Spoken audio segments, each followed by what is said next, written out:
You wanna go? You wanna get swarm? Huh? You wanna get swarm? Let's go get swarm, B-Dog. Come on. Swarm. You gonna get the swarm? Come on. Alright guys, here's the swarm. I figured it was gonna be today. A couple guys in the club had swarms yesterday.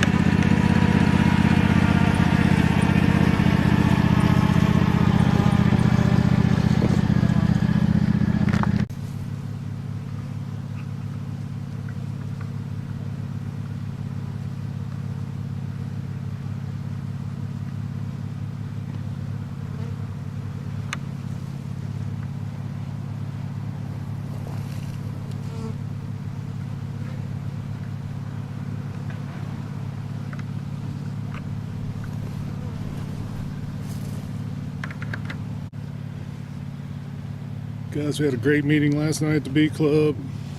A couple guys in the club had swarms, and I knew we had a hive that was really active, and I figured it was subject to swarm anytime. But today is the first swarm of the year.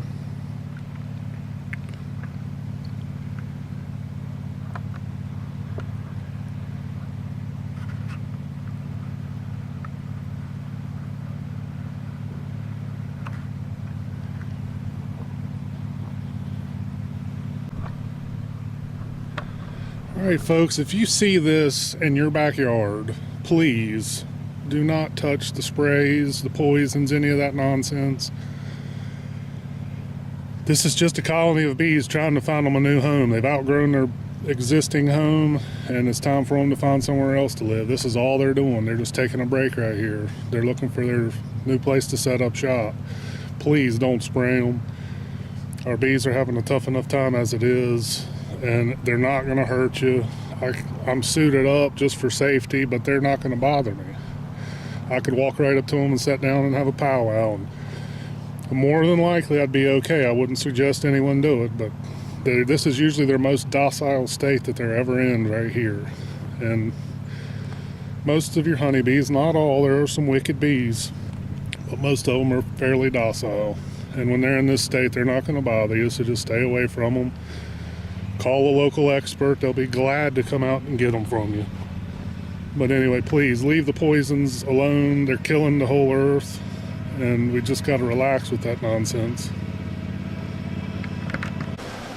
Well, they don't call this place Windy Gap for no reason. It's just a whipping around. We got most of them in the hive, and we'll let the rest of them find their way in. Hopefully the queen's made her way in. They're acting kind of like maybe she has. It's looking good. Well, they don't often make it easy for you, and this was no exception.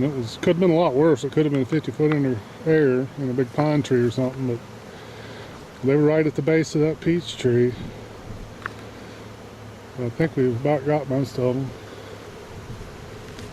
It was a heck of a cluster, man. They were, of course, you'll see the pictures there. We'll just leave it there and let them settle in. Okay. And Doug even had to put the welcome mat out for them, so they'll be in good shape. Alright guys, checking out the remainder of the hives, and they've all got activity, so that's good. Looks like we're probably going to start adding a couple of hives here and there sporadically, which that's a good thing.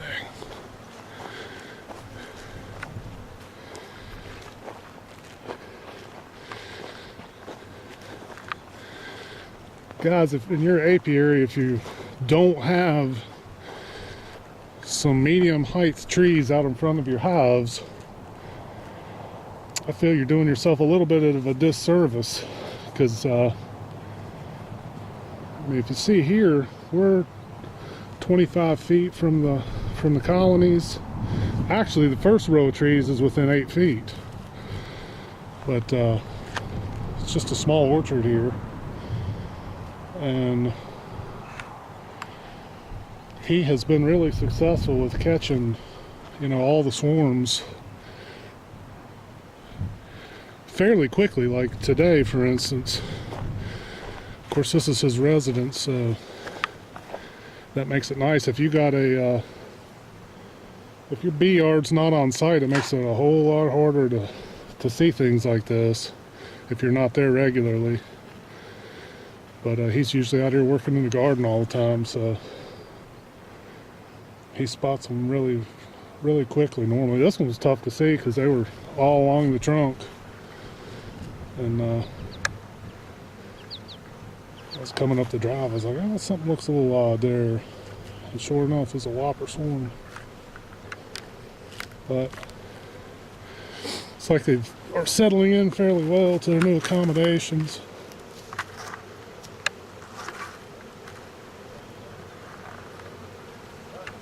So hopefully we got them.